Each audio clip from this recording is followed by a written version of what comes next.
Bem, então, pessoal, boa noite. Né? Então, formalmente, a gente começa a terceira unidade da disciplina de auditoria hoje. E o que a gente vai trabalhar nesses dois encontros? A gente vai trabalhar a parte de relatório de auditoria. Né? Então, nesse momento, uma das coisas que eu queria deixar claro para vocês é que vocês só terão uma entrega para esta unidade. Uma entrega de atividade. Os portfólios, prestem bem atenção, os portfólios continuam semanais. Essa semana vocês vão entregar um portfólio, próxima semana vocês vão entregar outro portfólio. Mas a atividade, vocês só vão fazer uma única entrega. E esta entrega será até o dia 28. Todo mundo entendeu? Põe mãozinha aí para me ver se vocês entenderam. Só Camila.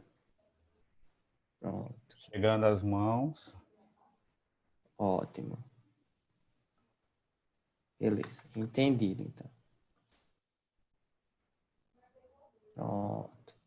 Então, para que vocês não se enrolem lá no momento da seguir a trilha, se acharem que foi algum esquecimento de postagem da atividade, é porque vocês só vão entregar só mais lá na frente. Bem, a outra coisa é que a gente quer trazer alguns feedbacks para vocês agora, né? Para que a gente volte para a nossa aula, tá bom? Roberto, você quer começar? Enfim, você quer que eu comece com os feedbacks? Você quer mostrar Posso começar. Deixa eu colocar aqui então. Deixa eu compartilhar. Pronto. Tá todo mundo enxergando, não é? Então vamos lá. Então o Roberto vai conduzir. O estilo é bem fácil, como o pessoal está postando aí no chat, né? Atividade.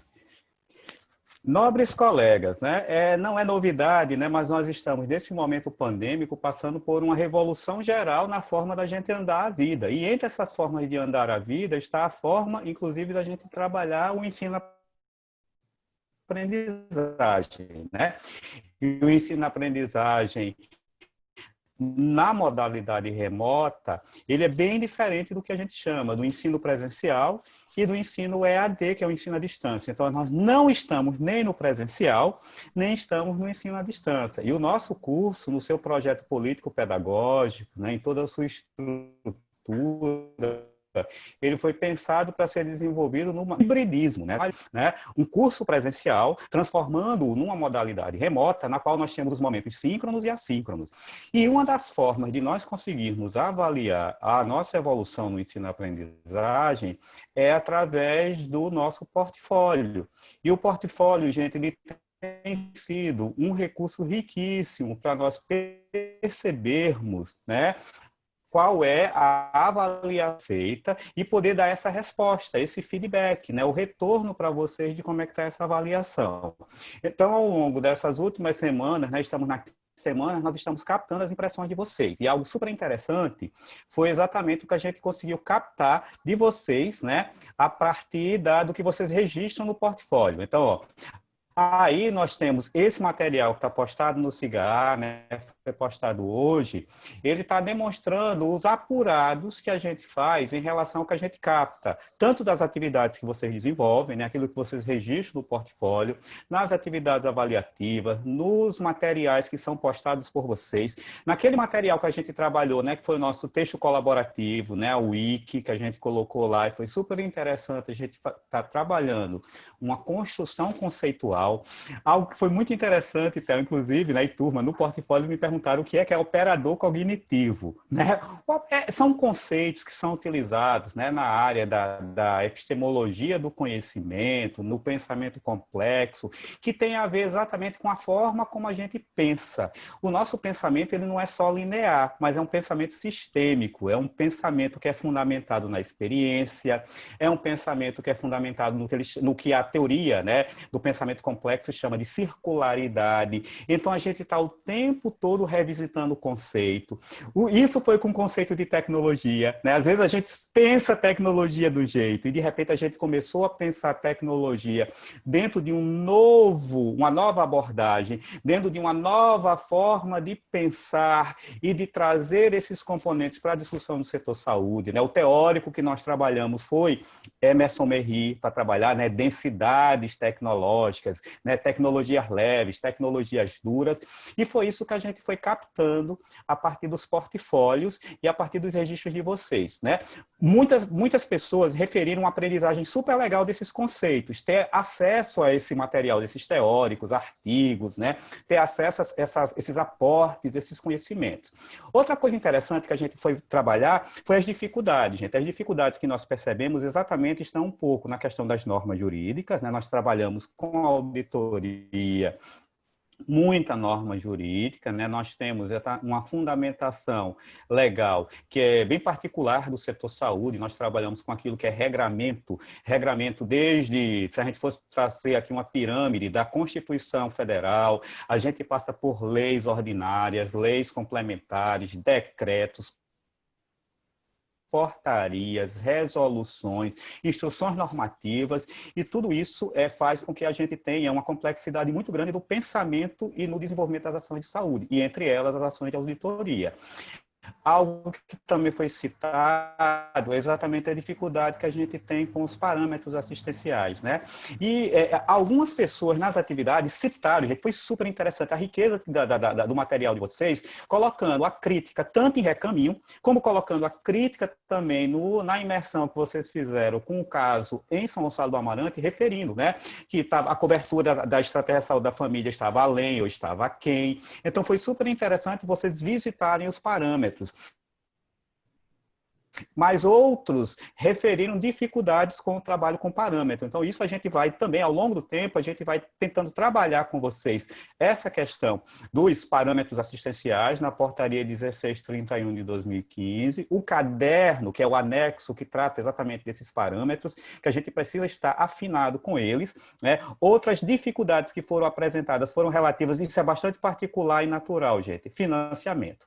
Financiamento e bloco de financiamento sempre foi uma dificuldade, até para quem transita na área da saúde há bastante tempo. Não é fácil. A área de financiamento do setor saúde e o modelo de financiamento adotado no Brasil, ele é muito dinâmico, então ele sofre mudanças. Se nós pedíssemos para vocês fazerem um exercício como esse que foi feito agora, com São Gonçalo do Amarante como amostra, se a gente pedisse para vocês fazerem com o próprio São Gonçalo do Amarante, pegando o mês de janeiro, vocês iam encontrar outro modelo de financiamento de janeiro. Então, a gente tem essa particularidade do dinamismo com o qual essa política ela vai mudando e ela vai avançando. Outra coisa muito interessante, né, dos blocos de financiamento, ficou exatamente colocado em relação a os impostos, de onde vem esse dinheiro? Aí a gente só está pedindo um pouquinho de calma. Ainda vem, né, aí especificamente para a grande maioria de vocês que são de gestão hospitalar, o quinto eixo ele tem outros componentes curriculares que nós vamos esclarecer a detalhes, né? Finanças e orçamento é um deles, contabilidade é outro componente curricular que a gente vai voltar a discutir esses elementos do financiamento e vai conseguir fazer essa articulação entre os componentes curriculares com uma proposta formativa, tá certo? Então, nós só pedimos um pouco de calma, a gente está dando spoiler, na verdade, do que vai acontecer ainda no quinto eixo temático de GH,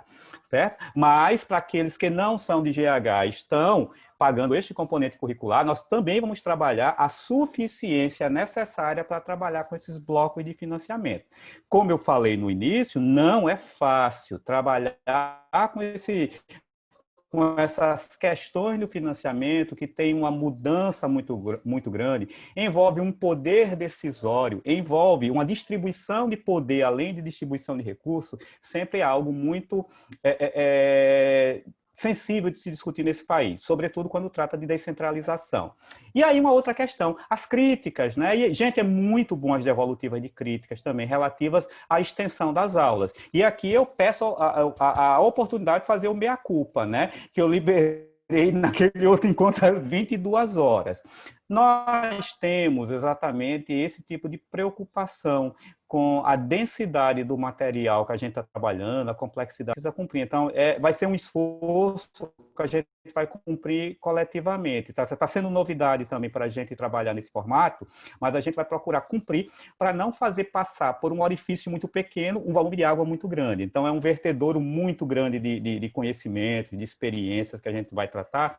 Então, a gente vai procurar a melhor modulação para que esse conhecimento ele seja trabalhado, né? Mas, no mais, gente, foi muito legal o que vocês colocam no feedback em relação a esse método, vocês estarem também se adequando e se adaptando a esse método, que fala um pouco de autonomia, fala da responsabilidade que precisa ter exatamente em fazer os momentos assíncronos, em ir para os fóruns, em construir atividade, em se reunir em grupo. O WhatsApp foi também referido como um grupo muito importante do ponto de vista do feedback entre vocês também, não somente com o docente, mas entre vocês, esse diálogo. Diga aí, Theo, o que mais a gente tem a comentar das avaliações, do feedback? Eu só vou endossar, Roberval, que você falou o quanto foi importante esse preenchimento do portfólio semanal. Né? Então, a gente consegue ver a evolução de vocês. Inclusive, alguns portfólios, por exemplo, a gente percebe que algumas pessoas colocaram uma dúvida no primeiro e no segundo, a dúvida anterior já foi sanada. E a gente percebe o que vocês aprenderam. E a gente também percebe, que eu acho que é um ponto de extrema importância para a gente, quando a gente retorna, a gente sempre retornar ao primeiro momento com as dúvidas, que é justamente isso. O que vocês não conseguiram captar. Que é interessante que a gente entenda o que vocês conseguiram chegar, mas também é importante para a gente saber até onde vocês não conseguiram ir, o que faltou, para que a gente consiga, de alguma forma, complementar isso. Né? E também saber se o que a gente está usando de estratégia, se ela está sendo interessante para que a gente consiga fazer algumas adaptações. E como a gente já tinha falado, a adaptação ela pode acontecer no decorrer do caminho, como algumas adaptações, infelizmente, a gente não consegue agora, mas a gente consegue para a próxima turma. Isso para a gente é fundamental. Né? Então, a gente acredita que essa forma de trabalhar, pelo que a gente vem acompanhando com vocês, foi muito interessante. E o grupo do WhatsApp, eu achei que foi... Inclusive, algumas pessoas até chegaram... Achei interessante vocês fizeram, acho que eu vou copiar para a gente trabalhar algumas coisas assim, né? A gente tem um grupo onde a gente possa compartilhar em momentos específicos, claro, para o grupo não também, né, descambar para outras coisas, e que isso ajudou tanto vocês, como também nos ajudou a manter em contato e a tirar dúvidas de vocês em momentos mais específicos, gravando áudio, enfim, colocando material, fazendo algum tipo de discussão, né? Que isso ajuda, tá bom? Então, eu acho que isso, eu acho que essa forma de a gente trabalhar tem ajudado tanto vocês, eu acredito, como a gente também, enquanto docente, de conduzir o conteúdo. Roberval, eu vou parar aqui e vou colocar o seu... Pronto, vamos lá. A foquinha, tá bom? Vou colocar Vamos para... Gente, foca agora no lance. a... Vamos focar no lance agora. Foca, viu, Trazendo pessoal? já um feedback, né, Theo? Foi bastante colocado no portfólio a discussão do que vem a ser, de fato, natureza jurídica, né? O que é natureza jurídica? Aí a gente vai aqui dizer, nós temos pelo menos duas naturezas jurídicas, né? Pelo menos, de modo mais simplificado, no nosso Código Civil brasileiro. São duas, ou seja, a forma como as personalidades jurídicas, né? A personalidade jurídica, a pessoa jurídica, né? Porque nós somos pessoas físicas, eu, Theo, vocês, cada um de nós somos personalidades físicas, mas existem as organizações ou as entidades, elas são personalidades jurídicas. No nosso país, o Código Civil ressalta pelo menos duas naturezas jurídicas, a natureza jurídica pública e a natureza jurídica privada. Então, no exercício, né, muitas vezes quando a gente colocou lá, uma entidade como uma Santa Casa ou uma entidade filantrópica, ela é o que mesmo, hein, gente? Né? Diga aí, Theo, vê aí no chat, o que é que o pessoal diz? Uma filantrópica, ela é pública ou ela é privada? O que é que vocês acham? Pessoa jurídica de direito público ou uma pessoa jurídica privada? Pessoa jurídica agora é privada ou pública? Começou, privado. Quem mais? Tem uns que não estão querendo se arriscar. Privado de natureza pública. Então vamos lá, gente. Então, privado sem fins lucrativos, privado. Isso. Vá. Olha que coisa interessante. Às vezes, há uma tendência das pessoas enxergarem. Por exemplo, vamos trazer para a experiência que a gente tem mais próximo da gente. Hospital Infantil Varela Santiago. Não, é aquele hospital público. Não é público.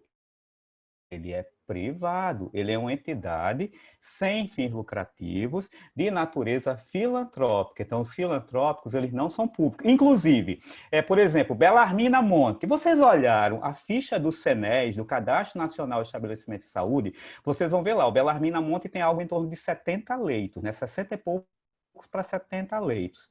100% SUS. Quer dizer, ele é um hospital privado em São Gonçalo do Amarante, atende uma perspectiva local do município, mas também loco-regional, ele atende demanda dos municípios circunvizinhos. Se brincar, Natal também é atendido no Hospital Belarmina Monte para a realização de alguns partos, mas ele é um serviço privado. Agora, o que é que ele faz?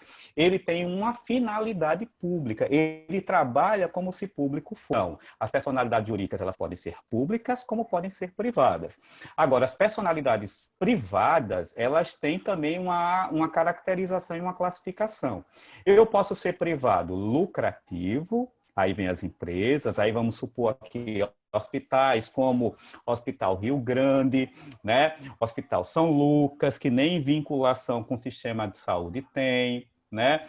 Hospital o INCOR, que é privado, e diversos outros serviços que têm finalidade lucrativa. Além daqueles que têm finalidade lucrativa, a legislação também diz que existe outro tipo de privado, que é o privado sem fins lucrativos. Aí vamos ver aqui, quem são os sem fins lucrativos?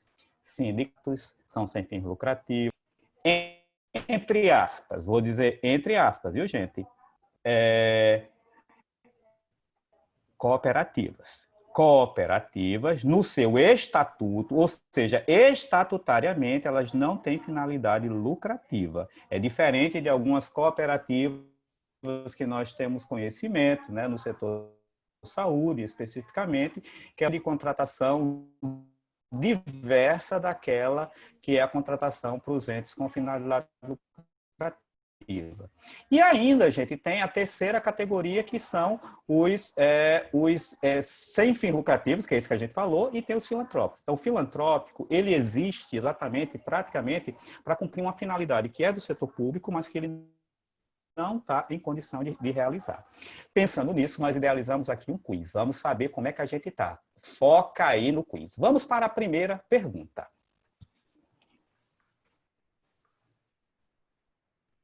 Olha a Foquinha aí com a cara totalmente espantada. Vamos para a primeira pergunta. Natureza jurídica da prestação de serviços de saúde no Brasil. Agora a gente está focando especificamente na prestação de serviços de saúde. Então vamos lá. Gente, esse caráter de complementariedade do SUS por serviços privados, lucrativos, ele vai configurar um regime diferenciado na relação pública-privada, demanda uma regulação e uma melhor definição jurídica, enquadrando-se assim numa prestação de serviços de natureza pública, o qual demanda regulação e uma melhor definição jurídica, enquadrando-se como prestação de serviço de natureza pública e não como uma parceria. Gente, isso é verdadeiro ou é falso? Essa afirmação, a complementariedade por serviços SUS... Botaram aqui. Já botaram, Roberval, verdadeiro, já botaram lucrativos falso. ou não. Vamos. Falso. Falso. Então, a complementariedade do SUS, lucrativos ou não, é um regime diferenciado, igual demanda regulação, enquadrando-se como prestação de serviço, não como parceria. Isso é verdadeiro ou falso? Falso, falso, falso, falso, falso. Falso. Jailson, verdadeiro o serviço. O serviço. Falso. Quem mais? Vamos para a resposta. Rufem os tambores. Aperta aí o clique, Theo. Vai. Vai. Gente, essa afirmação, essa assertiva é completamente verdadeira. olha o que está sendo colocado aí. Os aplausos da nossa querida Foquinha. Gente, Que? olha o que é que está dizendo aí. Botaram A aqui o quê? complementariedade. Gente, por que que o SUS recorre ao setor privado? Isso está previsto na nossa legislação, desde o artigo 199 da nossa Constituição da República, como também lá na Lei Orgânica da Saúde vai ser tratado, lá no artigo 24, mais lá para frente, 26, né, ele vai tratar disso aí. Gente, quando nós não temos suficiência no público, a gente contrata o privado. Agora, para contratar o privado, a gente tem que ter um processo regulatório no qual a gente coloque obrigações, responsabilidades, coloque lá. Oi? Tayana botou aqui, tem certeza?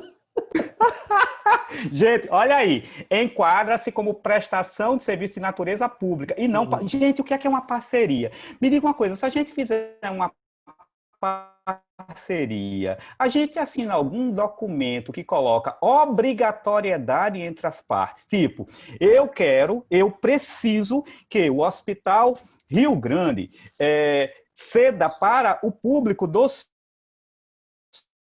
SUS tantos leitos, tantos serão de UTI e tudo mais. Vocês acham que esse acordo ele vai ficar meramente verbal ou a gente precisa assinar um documento, um termo de avença, como a gente chama no plano jurídico, para estabelecer quais são os compromissos tipicamente e claramente postos em quem vai fazer o quê, se é uma contraprestação de serviço, quem vai pagar o quê. É diferente de eu fazer uma ação coletiva, vamos fazer uma ação na qual a gente vai atender a comunidade e a gente vai trabalhar com uma organização da sociedade, que ela vai ceder um determinado material, ceder um determinado profissional. Gente, parceria é algo que é temporário, é algo que tem um caráter transitório.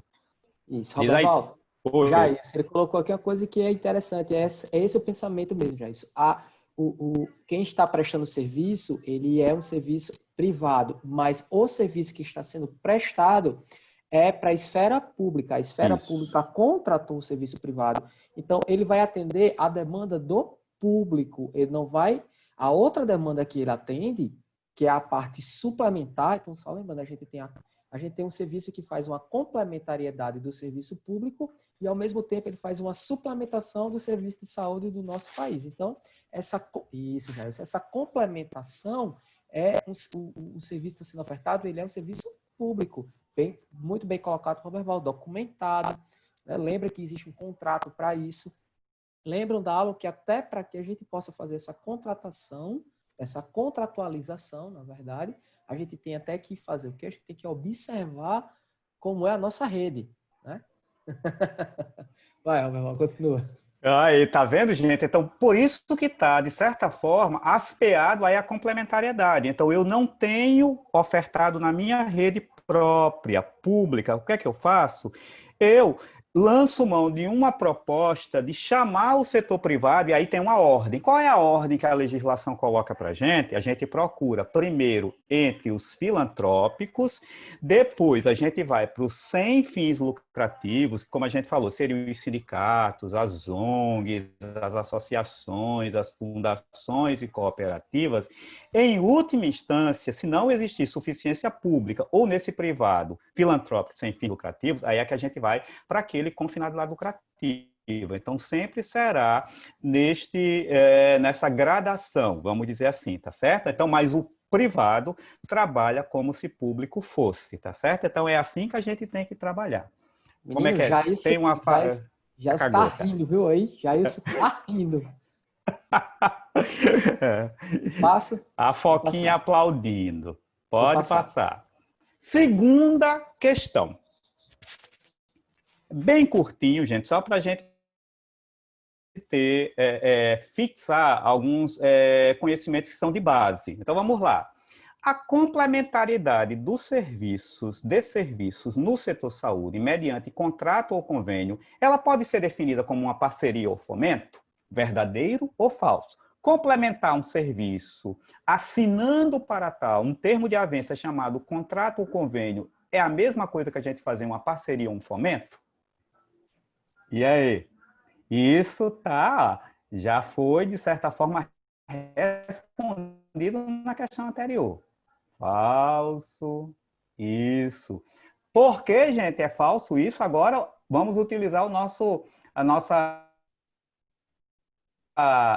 assertividade lógica. Por que é falso? Falso. Contrato ou convênio gera para a gente um processo de parceria ou o quê? Há uma complementariedade. Falso. Existe uma que define as obrigatoriedades. Posso gerar, Roberval, a resposta? Pode, então, ó. Gente, então a gente tem agora um documento, né, jurídico onde há obrigatoriedade e compromisso entre as partes, né? Então a gente não pode falar, e ainda mais uma parceria, como a gente citou na tela anterior, ela é algo fortuito, é passageiro, tem um caráter de transitoriedade, não há uma obrigatoriedade formal entre as partes que estão tratando daquele processo de parceria. Então, gente, é igual como a gente chama, né, um parceiro. Você tem um parceiro hoje, de repente você pode ter um parceiro amanhã, né? Tem hoje tanta coisa interessante, até mesmo na questão do que há um tempo atrás, né, na minha época não era assim, na época de o que tinha solteiro, casado, viúvo. Teve uma época que tinha desquitado, né, era o Estado Civil. Hoje em dia tem o quê? Tem união estável. Aí eu perguntei a uma colega minha, e aí, como é que tu tá? Não, eu estou com uma pessoa. Mas, meu Deus, eu estou sem entender o que é alguém estar com uma pessoa. Então, tem um tal de relação aí de parceria. Então, a gente vê que parceria é algo que às vezes se esgarça, é algo que não tem uma vinculação muito forte. Eu é da época para fazer o divórcio, tinha que fazer o desquite e passar não sei quanto tempo desquitado para poder entrar com um processo de averbação para divórcio. Tá certo? Então, ó, não é? Pode girar. Gente, essas codificações que aparecem na tela, modalidade isso, modalidade aquela, porque esse material depois a gente vai citar a fonte, tá certo? Ao final. Ela fala um pouco da forma como a gente vai pagar. A forma da gente pagar, a gente vai ver isso em finanças de orçamento, que seria ou uma transferência para o órgão, quando a gente transfere diretamente, a gente usa o código 90, e quando é uma pessoa jurídica, a gente usa o último códigozinho do subelemento, é o 39, certo? Então vamos lá. E agora, gente, mais uma questão, a terceira. Quando a gente faz um chamamento público no setor saúde, devem ser resguardadas as suas especificidades. A rede disponível, né? Lembrando aqui que a gente trabalhou, né? As 5 redes de atenção enquanto rede temática, a rede cegonha ou rede materno-infantil, rede de urgência e emergência, rede psicossocial, rede de atenção à pessoa em condições crônicas e rede de atenção à pessoa com deficiência. Então tem que se considerar quais são as redes que nós temos, né? Qual é o preço que vai ser trabalhado? É tabela SUS? Haverá plus, ou seja, complementação desse valor com orçamento próprio daquele que está contratando? A questão da perspectiva do território, o desenho é regional, é loco-regional, né? Onde é que esse serviço ele vai atender uma população que está adensada num determinado território, né? E, na maioria das vezes, ele é muito mais do que é muito mais de uma negociação coletiva para complementar aquilo que a gente dispõe ou não dispõe na rede pública do que uma disputa de proposta e de preço, como a gente estivesse comprando qualquer produto do mercado com apenas um vencedor. Verdadeiro ou falso? Essa afirmação. Verdadeiro ou falso?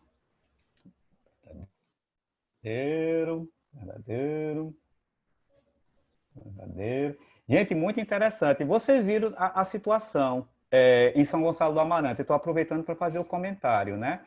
A situação de São Gonçalo do Amarante. Vocês viram que existe um serviço que é um hospital geral, que é o Belarmina Monte, ele tem as clínicas, né? Clínica cirúrgica, clínica médica, clínica pediátrica e clínica obstétrica. Então, ele faz o parto. Então, a gente pode acreditar assim, peraí, ele faz parto, mas não integra a rede cegonha. Depois, ele tem 2 unidades de suporte básico para remoção, né? Simples remoção, que seria da rede de urgência e emergência, ou seja, um pré-hospitalar móvel, que seria o SAMU. mas ele não integra a rede de urgência e emergência. Ele tem dois CAPs, um CAPS 2 e um CAPS AD. E foi muito legal as pessoas irem para os parâmetros, né, e colocarem, olha, o CAPS AD exatamente, para uma população a partir de 70 mil habitantes para o município, para a região, é justificável a gente implantar um serviço substitutivo aos cuidados hospitalocêntricos em saúde mental. Super legal a quem colocou isso no trabalho, né? Correto. E ele tem um centro especializado de reabilitação tipo 2 e tipo 3, mas ele não está inscrito na rede. Por quê? Porque o que ele tem são pontos de atenção. Para você ter rede, é muito mais que isso. Você tem que ter uma perspectiva de negociação com a região de saúde, você tem que trabalhar o seu modelo de atenção, você tem que ter esses serviços articulados, né, no processo de ramificação. Então, é muito mais, uma responsabilidade muito maior, um processo muito mais apurado e robusto de trabalhar a atenção à saúde da população quando a gente trabalha com rede. Então, ter pontos de atenção da rede não quer dizer necessariamente que você tenha rede. Agora, o pior disso tudo é que ele não tem financiamento, né? Como rede, ele tem financiamento isolado. Para um SAMU, você tem X reais de acordo com a portaria ou de acordo com um ato normativo do governo, com um parâmetro que é determinado nesse ato normativo para você poder atender a sua população. Então, você tem serviços que são pontos de atenção da rede, mas não necessariamente você tem a rede implantada. Mas e aí, gente? E aí, Theo, verdadeiro ou falso? Vamos para o nosso gabarito. Diga aí. Gente, totalmente verdadeiro. Então, quando a gente vai trabalhar com rede de atenção à saúde, mais do que nunca a gente vai ter que trabalhar exatamente com essa perspectiva da pactuação, da bendita da PPI, né, que é a programação pactuada integrada. Tem que ver a perspectiva regional, aí vai atentar lá para o que diz o decreto 7.508, de 28 de junho de 2011, que a gente trabalha exatamente com território, com população, com planejamento regionalizado, né? Não existe mesmo, somente preço. Não se trabalha como se você estivesse comprando uma mercadoria, né? Por isso que a auditoria, ela também vai se ater ao contrato. Em que está fundamentado o contrato? E não é só o contrato, é o processo. Eu quero ver o termo de referência, eu quero saber o ato que originou essa contratação. Alguém pediu essa contratação e pediu por que motivo, por qual finalidade. Então, eu tenho que saber. É para complementar o quê? É por insuficiência de quê? De qual tipo de serviço? É para atender a qual população? Quais são os procedimentos ou grupos de procedimentos que estão sendo trabalhados, né? Qual é a natureza desse prestador de serviços, né? É a ação que a gente vai ter para esse serviço. Então, tudo isso é muito... Leiam aquele caderno de parâmetros, né, que é o anexo da portaria 1631 de 2015. Lá vão estar exatamente um cabedal, uma relação de itens de como a gente pode fazer exatamente uma boa contratação, um bom dimensionamento de serviços, né? Áudio está travando, né? Então eu vou aqui botar aqui um spray de Lexotan para falar o mais devagar possível, certo? Então, os parâmetros são super importantes. Diga aí. Inclusive, Roberval, o contrato pode ser questionado quando a auditoria vai fazer, quando ela vai fazer uma auditoria de contrato, aí a gente, falou que o contrato ele é a base da nossa auditoria, tá? Ele é a base da nossa auditoria, a gente faz auditoria com base no que o contrato mostra, né? Entre alguns outros normativos legais que a gente vai adicionar. Mas lembrando que é uma necessidade, é uma função, uma prerrogativa, enfim, do auditor, ele também questionar a necessidade daquele contrato, né? A necessidade que gerou aquele contrato também é um ponto a ser questionado durante a auditoria do próprio contrato. Então, lembrem-se disso. A gente vai cego... O que é que o pessoal diz aí, Theo, de recaminho? Eles acham que recaminho contrata direitinho? O que é que eles acham de recaminho? Olhando aqueles casos de recaminho, de Dona Maria, o que é que vocês acham, gente? Vocês acham que recaminho precisa contratar aqueles serviços todos que ele contrata? Lendo aquele caso, o que é que vocês acham?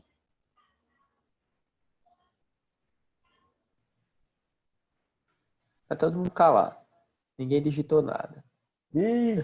Gente, por fim, então vamos lá, a gente vai discutindo, inclusive, recaminho aqui. Por fim, gente, O SUS, ele, de acordo com a própria legislação, ele tem uma direção única em cada esfera de governo, né? De acordo com aquilo que a gente faz de pactuação entre gestores. Imaginemos aí um território regional em que um município nem sempre ele tem suficiência de todos os serviços. Às vezes tem município que não tem hospital, que não tem serviços especializados como UPAs, que não tem CAPS. Então, eles precisam contratar serviços na cidade vizinha, em territórios vizinhos. Então, vamos aqui ao questionamento, né? A afirmação, e a gente vai julgar se é verdadeiro ou falso.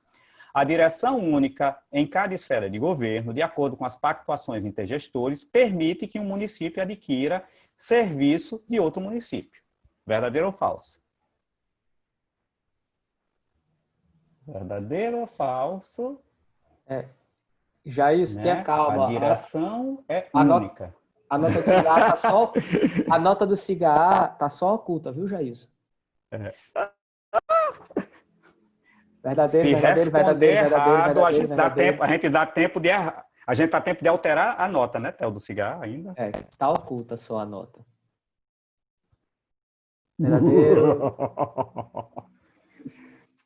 Verdadeiro. Todas as pessoas que responderam colocaram verdadeiro. Mais Gente, tarde. não é Mais querendo tarde, ser Taína. ruim, não. Gente, não é querendo ser ruim, não, viu? Mas essa prova, essa questão, não é pegadinha. Theo, pode girar aí. Não é pegadinha, não. Tá errada. Gente, um gestor, eu não posso sair e comprar um serviço diretamente no outro município. Vamos supor, Natal. Natal oferta serviços de complexidade diversa, a média, a alta complexidade para muito. Vocês acham que um município, vamos supor, Ceará-Mirim, vem aqui e diz assim, eu vou ali na Liga e vou contratar quimioterapia. Aí ele vai diretamente na Liga e contrata quimioterapia, vai diretamente na Liga e contrata radioterapia. Aí vamos supor que um outro município, Paulo do César, não, eu quero ir agora no Varela e quero contratar leito de pediatria, e vai lá diretamente no Varela. É assim que é feito no sistema de saúde? Ou quem é o gestor do SUS, quem é o gestor do sistema de saúde, não é, Natal? Então, é feita uma pactuação bipartite. Natal tem que saber que ele está comprando serviços, ações e serviços para a sua população própria e para a população referenciada, gente. Então, só pode haver um Highlander. Só pode haver um gestor. Eu não posso sair comprando no território do outro. Eu não posso invadir a casa do outro. É o outro que, no seu processo de chamada pública, de PPI, de todo esse processo de programação integrada, combinada, colaborada, dialogada, ele vai perceber quais são as necessidades dos territórios vizinhos e ele vai colocar isso no seu processo de compra de serviços complementares. Inclusive, Robert Val, até a própria PPI é um outro ponto de atuação da auditoria com relação aos serviços que são pactuados entre municípios. Né? Então, e é aquela velha história que a gente já comentou. Se eu pactuo um serviço com outro município, eu tenho e eu mando os meus pacientes para lá e depois eu repasso o meu valor também para aquele município, se eu pactuo esse serviço, eu tenho condições de, a minha auditoria municipal, verificar se essa pactuação, se esses serviços estão acontecendo a contento, ou até mesmo se a pactuação, se a gente for pensar em uma questão maior, como, por exemplo, um Estado verificando a pactuação entre municípios, né, para ver o uso desse recurso. Então, ele vai ver se essa pactuação está sendo respeitada. É possível também fazer esse tipo de verificação pela própria auditoria. Assim como a gente tem alguns consórcios intermunicipais que é possível, por exemplo, 3 municípios, eles terem um setor de auditoria consorciado entre eles, onde é possível essa auditoria ela verificar como é que pode estar os serviços pactuados entre eles. Então, existem são possibilidades de atuação da auditoria. Isso. O consórcio é outra figura jurídica bem interessante, mas pouco usual, né? Pouco conhecido, inclusive, dentro do próprio setor saúde. E aí, vamos lá. É outra parte. Gente, pode parecer pegadinha, mas não é. Por exemplo, essa palavra adquirir serviços é o comprar. Comprar diretamente o serviço. Não é dizer utilizar o serviço de outro município. Se fosse utilizar, estaria correto. Agora, um município, a gestão de um município, não vai à procura do serviço no território alheio, tá certo? Então, a gente tirou esse material de um artigo produzido pela doutora Lene Santos. Quem quiser conhecer muito sobre a legislação do SUS, pode procurar os materiais do CONAS e do CONASEMES, né, os conselhos que representam gestores de estado e gestores de município, ao qual a doutora Lene Santos, né, que é doutora em Direito Sanitário, ela é assessora direta desses dois organismos,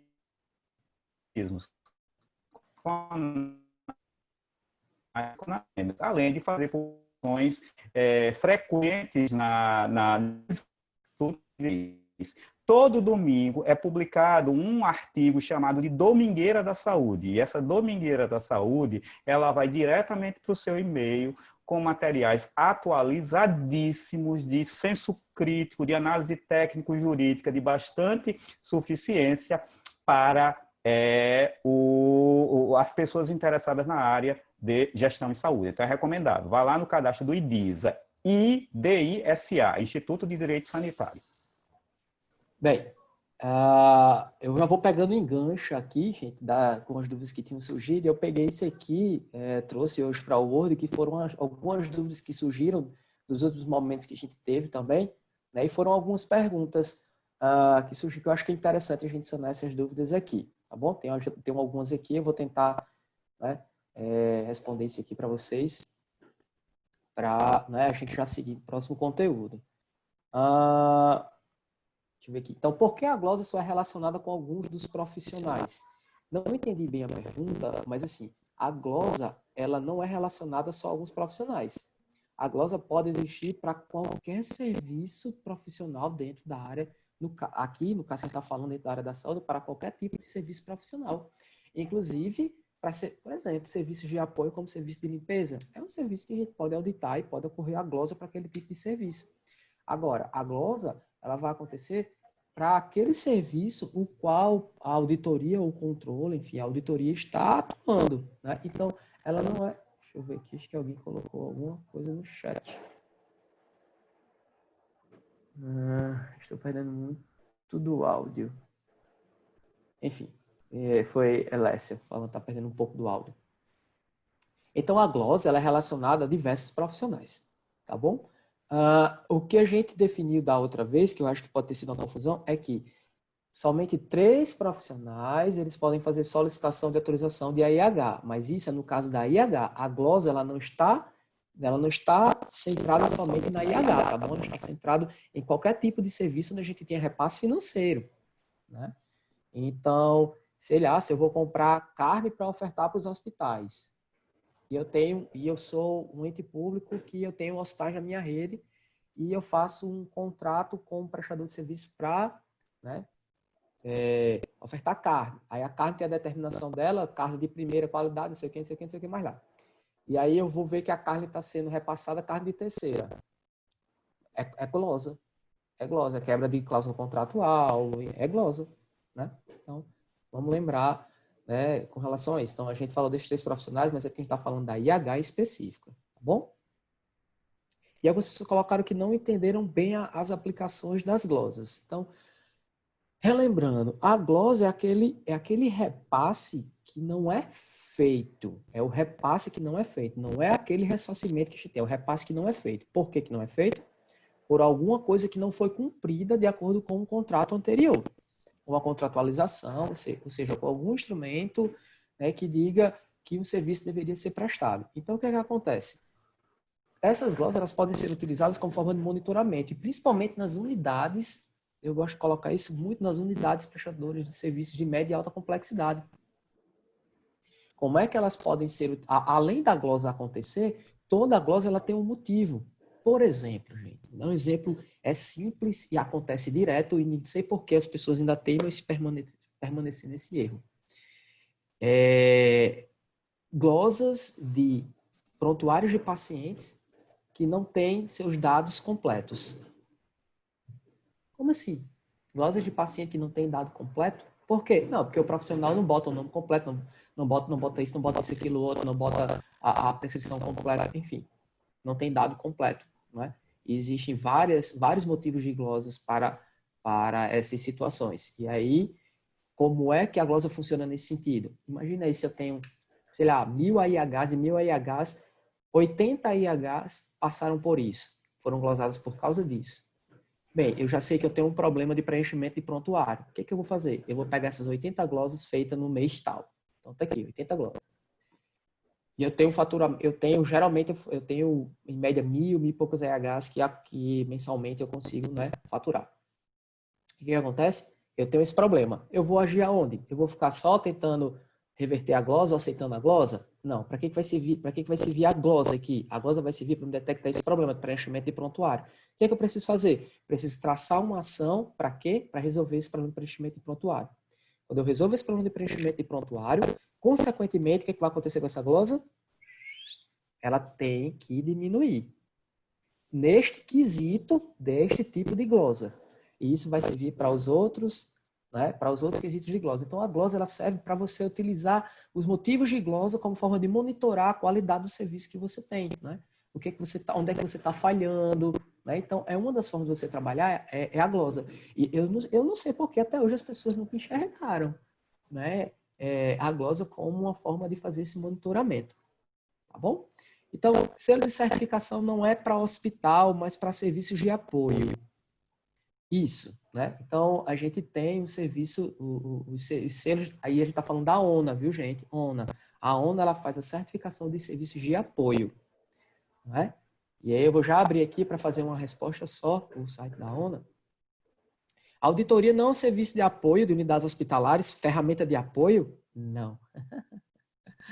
Não. Todo mundo fica meio estranhando. Não é. Não é. Assim, eu sei que vocês no semestre passado, vocês passam por isso, mas isso já foi uma conversa diversas vezes, que a auditoria ela não é serviço de apoio, não sei, mais uma vez, não sei por que insistência, né? Porque os serviços de apoio são aqueles serviços que fazem o apoio no acontecimento da atividade fim, que é a assistência ao paciente. Não é a auditoria, ela não faz esse serviço de apoio, ela faz o serviço de assessoria, né, para que, né, toda a rede aconteça, faz o processo de controle. O apoio, ele faz com que o serviço aconteça. Como assim? Por exemplo, uma assistência ao paciente acontece no serviço de limpeza, tira o serviço de limpeza para ver se acontece cirurgia? Não acontece. Tira o serviço de nutrição? Não acontece. Se a auditoria não funcionar naquele dia, o serviço acontece? Acontece. Né? Então, gente, a auditoria não é serviço de apoio. Desculpa eu colocar isso para vocês aqui no quinto período. Isso é uma coisa que eu já falei várias vezes, que isso não deve ser colocado, porque não é uma premissa correta colocar como auditoria como serviço de apoio. Mesmo a auditoria interna. Mesmo a auditoria interna. Tá bom? Então, esse aí veio uma outra questão, recursos de glosas. Sim, o índice baixo de glosas é sinônimo de uma boa gestão hospitalar? Depende. Se a gente fizer uma análise de início e aquelas glosas elas tiveram realmente uma redução, sem diminuir faturamento, sem diminuir quantidade de entrada por exemplo, de AIH, aí sim a gente tem um sinônimo de que uma gestão está ocorrendo bem. Mas se você diminui as glosas, porque você diminuiu a entrada de AIH, você diminuiu o faturamento, você diminuiu alguma coisa, então isso não é necessariamente um sinônimo de boa gestão, tá bom? A recusa do pagamento por glosas por erros podem ser revertidas caso o erro seja corrigido? Pode. Ela pode, certo? A glosa ela pode ser revertida, você pode justificar, vai depender de quem fez a indicação de glosa, se ele vai aceitar a sua justificativa ou não. Mas é possível reverter, sim, né? Vamos lá. Bem, o que são e como funcionam as glosas positivas? Né? Bem, então, a gente já vinha conversando que glosas elas podem ser utilizadas como monitoramento do serviço e você detectar, né, situações específicas dentro do serviço onde você, né, vai conseguir vai conseguir detectar quais são os problemas, né, que você tem nos seus serviços, né, e aquilo ali pode lhe ajudar, né, na melhoria. Em caso de internação onde é assegurado pelo convênio médico e por algum motivo o paciente precisou ficar em internação mais alguns dias, extrapolando o acordo do contrato, e a prestadora não avisa o paciente. Esses dias a mais vão ser glosados ou pagos pelo paciente ao plano? Depende. Às vezes esse prejuízo não fica nem com o paciente, ele pode ficar até com a instituição. Às vezes não fica com o plano, fica com a própria instituição, certo? Às vezes não é repassado para o paciente mesmo. Pode acontecer da instituição querer repassar para o paciente? Pode, mas e aí o que vai acontecer? Esse processo judicial, e esse aí o paciente vai acabar não pagando, né? Ou se ele pagar, ele vai acabar sendo ressarcido num valor bem maior.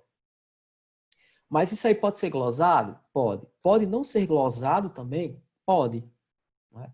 Depende do que foi justificado para aquilo ali. Né? Se a justificativa for plausível, é tranquilamente passível de ser pago. Né? Ser pago aquilo ali, tá bom?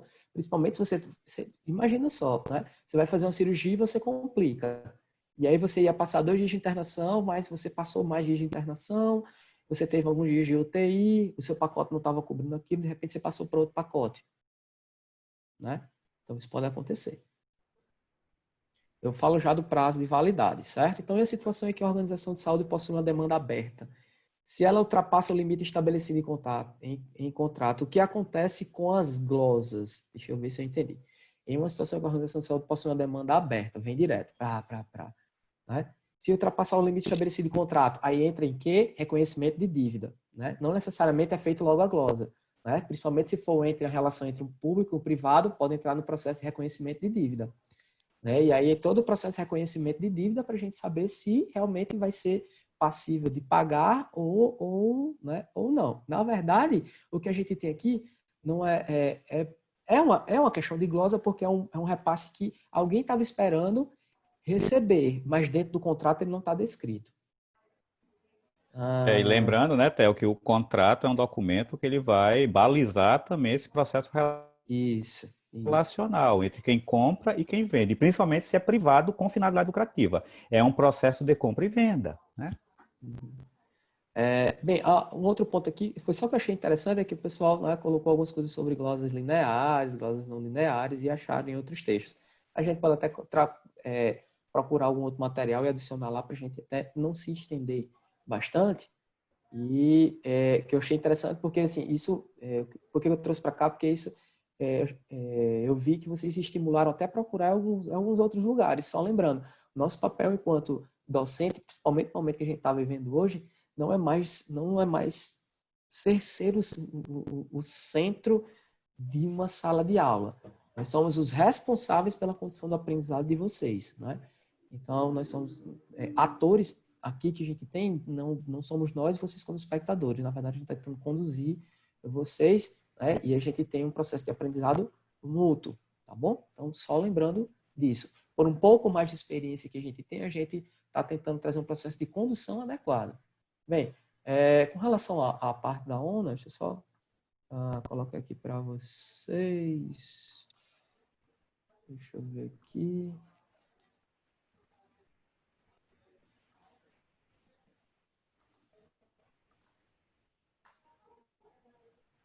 Bem, ONA, né? Então vocês estão vendo aí, então só para lembrar, os níveis de acreditação da ONA, nível 1, 2 anos, nível 2, 2 anos, nível 3, 3 anos, né?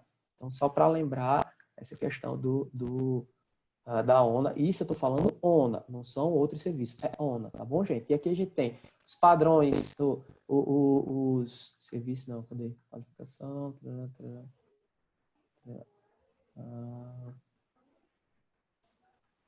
selos de qualificação, né? Então, para os serviços de apoio e dietoterapia, higienização, lavanderia, engenharia clínica, nutrição, né? Então, são serviços, né, de apoio que a gente tem para que aconteça, né, assistência ao paciente. Então, são selos de qualificação, ok?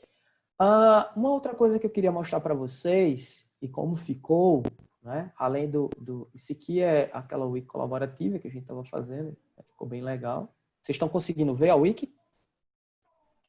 Tá, beleza. E aqui, gente, o Padlet, né, que vocês construíram, né? E aí foi o Padlet que vocês construíram aqui, né? Eu achei muito legal, li todas, na verdade, né? Tem algumas pessoas que não fizeram o Padlet, mas ele era o proposto para trilha, certo? Mas muito interessante as respostas, né? Inclusive seguiram mesmo. A certificação e acreditação em serviços de saúde é importante porque vocês trouxeram um pouco do porquê isso seria importante, né? Ficou muito legal, construído por vocês, tá bom? Então, depois tentar salvar isso aqui em PDF para colocar para vocês, certo? Então, a forma até também de mostrar para vocês o que vocês fizeram aqui. Meus olhos Muito estão interessante. umedecidos, viu? Meus olhos estão totalmente umedecidos. Ficou muito legal. Assim, parabenizar a turma que se empenhou em ir lá, né, e colocar e participar do Padlet. Então, deixa eu ver aqui, acho que algumas pessoas estão. Deixa eu ver. Bem, então, colocar isso aqui para vocês, pessoal, uma forma de trazer o que foi construído por a gente, né, durante esse tempo, e essa construção eu não consegui fazer, algumas pessoas, só depois que aprendi a mudar de cor. Chore não, pessoal. Então, bem, então essa é uma forma da gente trazer um pouco do feedback do que foi construído, demora um pouquinho trazer feedback, e olha que a gente está encurtando o feedback, né? Então a gente está trazendo de forma geral algumas coisas para vocês, né? Para tentar melhorar a forma do que vocês estão absorvendo durante esse tempo. E vamos lá, a gente vai começar agora o nosso próximo conteúdo, né? Deixa eu só tirar algumas coisas aqui.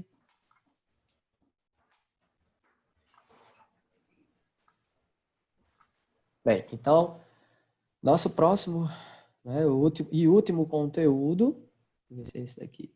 Isso, deixa eu ver, não. Tá aqui.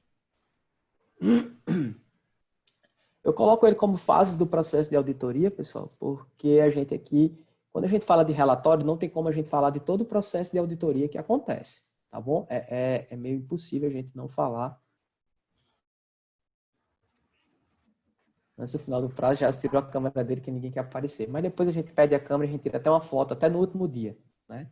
Aí, gente, ó, só lembrando, no último dia vem todo mundo arrumado, pelo menos daqui para cima, né? E a gente vai tirar uma foto, todo mundo, né, É da igual disciplina. Gente, porque bancada assim, do Jornal Nacional. Ninguém sabe o que acontece da bancada para baixo.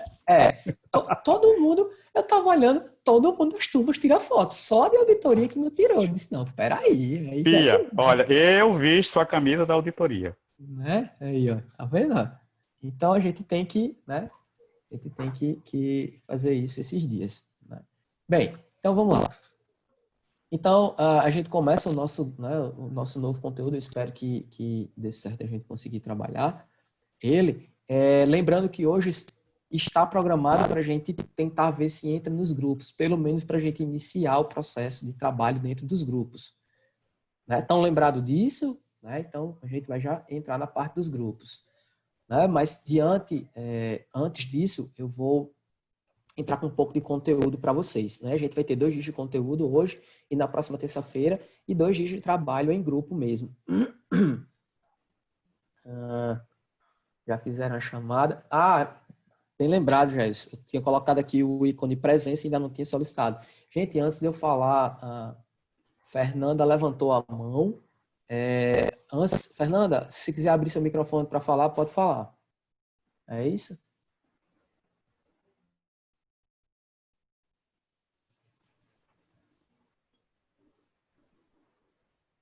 Foi sem querer. Acontece. Por favor. Valendo nota, Fernanda, vai, para a gente poder abrir a nota lá no cigarro. Valendo nota agora, vai. Não, mas vamos lá. Eu vou pedir a presença. Gente, por favor, coloquem aí a presença de vocês, nome, né, o nome de vocês e presente. Vai lá, por favor. Tá bom? Coloca aí todo mundo aí que está presente. Bem, então vamos lá. Fase do processo de auditoria. Então, gente, não tem como falar de relatório sem mencionar toda a fase do processo de auditoria, né? Por quê? Porque nesse processo de auditoria, o que na verdade é esse relatório? Esse relatório é a consolidação de todo o trabalho de auditoria. Então, se a gente conhece o que é auditoria, que foi o nosso primeiro, né, nossos primeiros momentos, se a gente atua em alguma daquelas áreas da auditoria que a gente conversou, baixa, média, alta complexidade, com glosas, com contratos, se a gente faz todo o processo de auditoria, verifica tudo isso, o final de tudo isso é um relatório. né? Então, não tem como a gente falar de relatório sem falar de todas essas fases específicas, tá bom? E ele reflete, esse relatório, ele reflete a qualidade do seu trabalho, né? Pregresso, ou seja, de uma estruturação que você fez, do que você está fazendo agora e do que aquilo ali vai refletir no futuro, tá bom? Então, o relatório, ele é de extrema importância, né? Então, um relatório bem feito, ele vai dizer que você tem um trabalho bem feito, tá bom? Então, um relatório bem feito igual a auditoria bem feita. Relatório mal feito é igual a auditoria mal feita. Eu gosto de dizer isso, né? Se você fez um trabalho muito bom de auditoria, poxa vida, como é que você não vai querer fazer um relatório bom de auditoria? Que você realmente vai querer mostrar um trabalho bem feito que você fez, né? E se você faz um trabalho ruim, você não tem nem o que colocar no seu relatório, né? Então, relatório bem feito, trabalho de auditoria bem feito, certo? Ele está espelhado no relatório de auditoria bem feito, ok? Bem, então, o relatório de auditoria é um ato de comunicação entre o auditor e os demais interessados. Então, é como se eu, sendo auditor, quando eu faço um relatório, eu quero, as pessoas que são interessadas naquela auditoria, ela vai ler, né? E como ela vai ler, então é uma forma de eu me comunicar com aquela pessoa. Bom? Então, auditar significa o quê? Emitir uma opinião conclusiva sobre uma dada situação encontrada em relação a um critério disponível ou inferido, dentro dos limites permitidos pelo conjunto de exames empregados. Então, só lembrando aquilo que a gente falou, né? Então, a auditoria ela vai medir tudo aquilo que a gente viu, né, de uma situação encontrada com o que ela deveria ser. E aquilo ali vai estar presente aonde? No nosso relatório, né? Então, quando você faz um relatório bem feito, sua missão foi cumprida, porque o processo de auditoria foi bem feito e o relatório está bem elaborado. E eu gosto de dizer, né, já disse isso no início da aula, mas que o relatório é como um TCC. A auditoria é como a elaboração do TCC. É como um projeto de pesquisa. Né? Então, você elabora todo o processo de auditoria para você chegar a um relatório final. E o relatório final é o seu TCC. Né? Então, se você vai ser auditor, a cada relatório é um TCC. Então, o auditor vai viver fazendo TCC. Então, quem quiser ser auditor aqui, se acostume também a fazer TCC. Né? Se vocês quiserem, até façam 2 TCCs no próximo semestre para ir se acostumando já. É bem legal. Né? Vocês já vão se acostumando com a rotina de ser auditor. Tá bom? Então, o que compreende esse ato de se comunicar, né, dentro dessa questão da auditoria e com o relatório da auditoria? Então, toda comunicação, gente, ela tem um emissor, né, um receptor e tem o canal. Então, vamos lá. Nesse caso da auditoria, que a gente tem aqui, quem é o emissor? Auditor. Né? Então, o auditor é o emissor, porque é aquele que vai fazer a mensagem, aquele que vai fazer o relatório. Quem é o receptor? São aqueles interessados. Quem são os interessados? São as próprias pessoas que são auditadas, né? A própria coordenação do seu setor de auditoria. Né? Então, essas são as pessoas interessadas, né, naquele seu trabalho. E o canal da sua mensagem? E o canal da sua mensagem, qual é? É o relatório. Né? Então, a gente tem esse processo dentro da auditoria, quando a gente fala de relatório de auditoria. Bom? E aí eu coloco uma coisa que é importante a gente prestar atenção quando a gente escreve relatório. A gente tem que ter muito cuidado com aquilo que a gente escreve. Para a gente não estar escrevendo doideira no relatório e fazer formas de compreensões muito estranhas. Diego botou 2 TCCs, pode deixar. Então vamos lá. Isso mesmo, Jailson. Por favor, colocar o lixo somente nos dias de colheita. Então o que vai acontecer? O pessoal vai tacar lixo ali para o povo colher. Colher o quê? Vai plantar lixo para colher? Colher. Então, né? Então são alguns exemplos que a gente... Olha só, gente. Né? Então vamos lá. Água de cocô, gente. É sério, água de cocô. Né? Então, você é meu vício, tá me chamando de droga? Não, amor. Você é meu mundo, tá me chamando de redonda? Não, amor, você é minha vida, tá me chamando de, né? Então, são coisas que acontecem, né? E a gente tem que ter uma comunicação muito clara, né? Muito clara, dentro do relatório de auditoria para não provocar nenhuma compreensão dúbia sobre alguma coisa, né? Então, aí, quando você tem aí, né, do lado aí, o chat do WhatsApp, geralmente acontece nas TPMs da vida, né? Se a gente não deixar uma coisa muito clara, é capaz de a gente levar tapa, bufete, murro, né? Então, as coisas têm que estar muito claras dentro de um relatório de auditoria. Senão, aquela pessoa que vai receber o seu relatório, ela vai ficar sem compreender. E é isso mesmo, Diego. E o relatório, ele tem que fazer com que as pessoas cheguem às mesmas conclusões que você, quanto auditor, conseguiu chegar. Então, você tem que ser muito claro, né? Tem que ser muito claro. E aí eu vou logo adiantando, fazer um relatório não é você sair escrevendo, falando sobre o sexo dos anjos. Não. O relatório tem que ser sucinto, mas ele tem que conter o que é suficiente, né? Que é uma questão de suficiência, né? Ele tem que ser suficiente para que a gente chegue àquelas conclusões que estão colocadas lá, tá bom?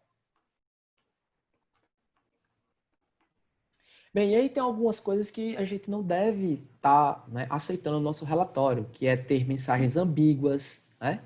Que a gente colocou aí redundância, né? Então as coisas ficarem redundantes. Você vai fala a mesma coisa, né? Tem incoerências, né? Então você perde o sentido da mensagem, você começa a escrever uma coisa e depois você está falando outra que não tem nada a ver sobre o assunto da auditoria, né? Isso acontece até nos trabalhos científicos, tá bom? Ou quando a mensagem ela não tem clareza, você olha, vê aquilo ali e fica, o que ele quis dizer com isso, né? Então, são coisas que a gente... Já vi num relatório, viu? É um relatório de auditoria, viu? Um Já vi, relatório de auditoria já. dizendo assim: no município tal, a mortalidade materna não se comportou conforme o esperado. A mortalidade materna não se como esperado. Hein? É, acontece. Já vi muitos. Tayana perguntou.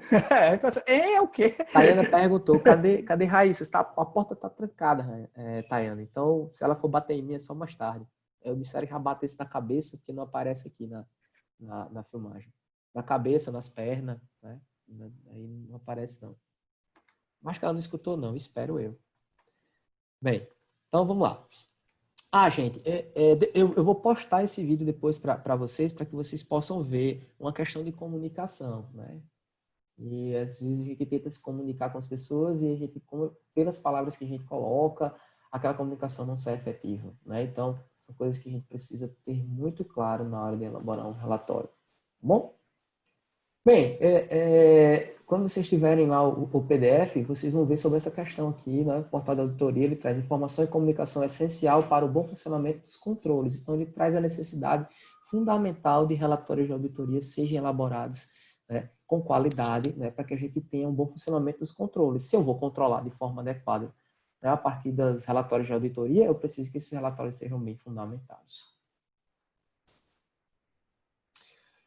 Deixa eu colocar aqui. Bem, uma mudança de forma de pensar, né? Então, foco no trabalho do auditor. Então, hoje, gente, o auditor ele precisa ter clareza naquilo que ele vai fazer, ele precisa ter estratégias mais específicas na elaboração do seu relatório. Hoje, o auditor ele tem diversas fontes para trabalhar, fontes que ele tem acesso com mais rapidez, né? Imagine só, antigamente, você pegar informações, você precisa subir e descer escadas, né, rotineiramente, esperar vários dias para né, conseguir determinadas documentações. Hoje a gente tem um acesso mais rápido, mesmo respeitando 15 a 30 dias para que essas documentações possam estar prontas, mas você tem um período muito mais rápido, né, de informações, né, que você pode ter disponível naquele momento para começar o seu trabalho, né? E o auditor hoje ele tem que ter clareza de que o seu trabalho ele impacta, como a gente já conversou, ele impacta na vida de alguém, no final das contas, né? Apesar dele trabalhar um pouco distante daquela pessoa que está recebendo assistência de saúde, mas o trabalho dele impacta lá. E ele tem que pensar na importância do seu trabalho. O que ele está escrevendo não é mais um preto no branco, e sim um trabalho que vai ter um impacto gigantesco, né? E aí, esse relatório de auditoria ele começa a ser preparado a partir das primeiras ações do auditor. Então, a partir do momento em que eu recebo aquela minha demanda, o momento em que eu começo a preparar a minha pesquisa sobre aquela demanda e como eu vou trabalhar, a partir do momento que eu começo a estudar aquela demanda, eu estou começando a pensar no meu relatório de auditoria. quando eu documento aquilo muitas vezes é levado, na maioria das vezes, ele é levado para dentro do relatório de auditoria como forma de explicar como foi o andamento do seu trabalho, né? Então, por que isso é uma mudança na forma de trabalhar do auditor? Porque antigamente os relatórios eram muito ruins, como o professor Robert Val colocou aí, né? Bem complicados de compreensão, né? Não, a mortalidade materna não se comportou como deveria se comportar. Assim, deveria se comportar como, né? Então, muito estranho mesmo, tá bom? Então, só lembrando os resultados do trabalho da auditoria, né? Eles são consubstanciados no relatório. Então, mais uma vez, o que eu trabalho tem que estar lá no relatório. Para cada auditoria realizada, o auditor ele elabora um relatório e vai refletir esses resultados nele. Então, cada auditoria que eu faço é um relatório, cada trabalho que eu faço é um relatório. Imagine, mais uma vez, cada TCC que eu faço com pesquisa em campo é um relatório de auditoria que eu tenho que fazer, tá bom? Os relatórios devem ter uma clareza onde qualquer pessoa possa entender o que quer se dizer. Jair, isso é isso mesmo. Tem que ter uma clareza que as pessoas possam entender mesmo o que você está querendo dizer com aquele relatório. Você não pode terminar um relatório, de ler um relatório de auditoria e dizer o que essa pessoa está querendo dizer. Não. Você tem que ficar claro lá. Tá bom? Deixa eu passar aqui um pouco dessa definição. A gente já conversou sobre. Tem. Então, quais são as fases para que a gente possa elaborar um relatório de auditoria? Para a gente elaborar um relatório, que é o finalzinho, a gente tem as fases, né? E aí, não sei se vocês vão lembrar, eu falei que alguns autores eles colocam auditoria analítica, auditoria operativa. Eu comentei, gente, hoje o que a gente trabalha são isso. Na verdade, não existe mais um tipo de auditoria analítica, um tipo de auditoria operativa. Na verdade, a gente tem fases de auditoria, que hoje esses tipos de auditoria eles são consolidados como fase de todo um processo de auditoria. Você não tem como fazer só uma auditoria analítica. Você faz uma fase analítica e você não tem como fazer uma auditoria só operativa. Você faz a fase operativa. Você precisa analisar, você precisa fazer todo um relatório analítico para partir para uma ação operacional e depois fazer um relatório operacional daquilo ali. Juntando tudo, dá um relatório de auditoria. Então, as fases para elaboração do relatório, a gente tem a própria fase analítica, fase de preparação, a fase de preparação, né? Ela é mais comumente conhecida como isso, ou fase de preparação, ou aquela fase quando você volta da fase operativa, você tem que analisar os dados, né? Então, a fase analítica é aquela fase de análise, né? Análise. A gente faz uma análise, né, maior no período de preparação, mas não quer dizer que ao terminar a fase operativa tem uma nova fase analítica. Tenho sim, porque eu preciso analisar dados. A fase operativa é aquela fase que a gente geralmente vai em loco. A gente vai em loco, onde a gente vai chegar lá e vai, né, pegar tudo aquilo que é material para a gente conduzir a nossa auditoria. E depois disso tudo, a gente volta para a nossa fase de relatório. Ou seja, eu preparei, eu fui a campo, eu voltei com dados, eu analisei. Eu pego tudo isso e faço o quê? Escrevo meu relatório, né? Bem parecido com a pesquisa. Eu preparo minha pesquisa, faço um projeto de pesquisa, eu vou a campo, eu coleto o material, eu analiso o material, depois eu escrevo meu TCC. Né? Então, fica a dica aí. Bem, gente, eu trouxe aqui só um exemplo. Professor, quanto tempo em média leva cada fase? Carline, é o seguinte.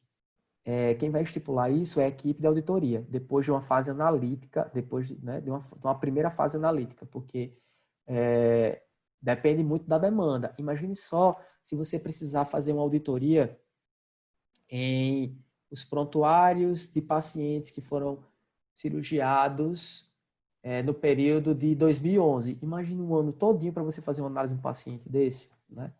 De todos esses pacientes. Então, aí a gente tem um tipo de fase, uma fase específica para isso. Imagina aí se você for fazer uma análise apenas de um procedimento específico, de um paciente, uma demanda judicial. Então, depende muito, certo, da demanda, tá bom? Então, a gente não pode, né, dizer, uma média de tanto tempo. Não, depende da robustez da demanda.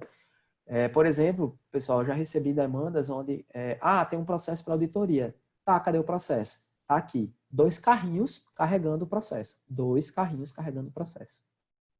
Então, imagine para a gente desenvolver uma fase analítica, né? É como se você tivesse aí, sei lá, nem sei quantas folhas aquele processo tinha, pelas caridades, mas veio em 2 carrinhos, tá bom? Então, é muito muito característico da demanda, tá bom? Então, a gente tem que planejar, a gente, né, faz a fase de planejamento, a fase de execução, a fase de relatório, que é a fase analítica, fase operativa e fase de relatório, tá bom? Essa imagem aí está lá no material que eu deixei para vocês lá também, certo? Os dois materiais, eles têm essas imagens. Isso, Roberto. Outra imagem também, que ela, né, corresponde ao que a gente falou, fase analítica, fase operativa e a fase de relatório, tá bom? São os dois documentos, os dois materiais lá do SNA que a gente colocou lá, né? Então, esses materiais, eles trazem essa questão desses relatórios, tá bom? E eles discutem bem, apesar de ser um material um pouco extenso, mas é um material que eu nunca deixo de olhar, porque ele traz muito bem essa questão do desenvolvimento do relatório de auditoria. Inclusive, alguns serviços privados, eles utilizam essa sequência mesmo para elaborar seus relatórios. E aí, gente, uma coisa interessante, vale ressaltar que a qualidade do relatório de auditoria não se deve desculpa, não coloquei o só, mas só a boa escrita do auditor. O cara tem que escrever bem, né? Isso pode contribuir com a clareza e a capacidade comunicativa do relatório. Mas aí, o que a gente tem que considerar também a qualidade, para ter uma qualidade do relatório, uma robustez metodológica. Então, como uma pesquisa, a gente precisa ter uma robustez de método para trabalhar a nossa auditoria, né? Então, cada método que a gente traça para coletar dados, para ir a campo, ele dá robustez ao nosso relatório, né? Se a gente tiver alguma falha, a gente não vai conseguir ter um relatório muito adequado. Então, a gente tem que escolher muito bem qual o método do nosso trabalho, qual aquilo que vai me gerar o melhor dado, qual aquilo que vai me gerar a melhor informação, né, para que a gente possa trabalhar, tá bom? E a veracidade, ou seja, a veracidade daquilo que eu estou coletando, se é confiável ou não aquilo que eu estou coletando, e a razoabilidade, ou seja, é factível de fazer, é adequado para fazer, temos condições de fazer, né? O bom senso nesse momento, ele está presente, que a gente tem que pensar também no bom senso, né? Imagine só que, eu quero fazer um relatório de auditoria, eu vou fazer um relatório sobre essa demanda e eu vou coletar, sei lá. Aí a pessoa quer incrementar demais o seu trabalho, coloca coisas que não são execuíveis no tempo que foi colocado e ela ainda por cima capta informações que são totalmente desnecessárias àquela demanda. Então não foi, você não usou a razão para aquilo ali, você não ponderou de forma correta, né? Então, pensar em como você vai coletar ele também, isso vai lhe dar qualidade no seu relatório. E aí, gente, nós vamos aprender fazendo essa proposta, certo? Nós vamos aprender fazendo. Aí fica todo mundo se espantado. Então, a gente vai fazer um relatório? Não, a gente não vai fazer um relatório de auditoria. Todo mundo respira agora, tá bom? Mas a gente vai produzir uma matriz de auditoria. É isso que vocês vão entregar até o dia 28, tá bom? É uma matriz de auditoria. Por isso vocês vão trabalhar juntos, em grupos. Para quê? Porque uma decisão de uma matriz de auditoria de como é trabalhada, ela sempre acontece, no mínimo, em dupla na auditoria. Tá bom? Então, por isso que vocês vão trabalhar nesses grupos. E aí, gente, pensando nessa importância desse relatório que a gente já comentou, né, é nessa perspectiva que a gente vai começar a fazer esse trabalho. Até agora que a gente vai dividir... Não, calma um pouquinho, que a gente ainda tem mais um pouquinho de conteúdo para trabalhar, certo?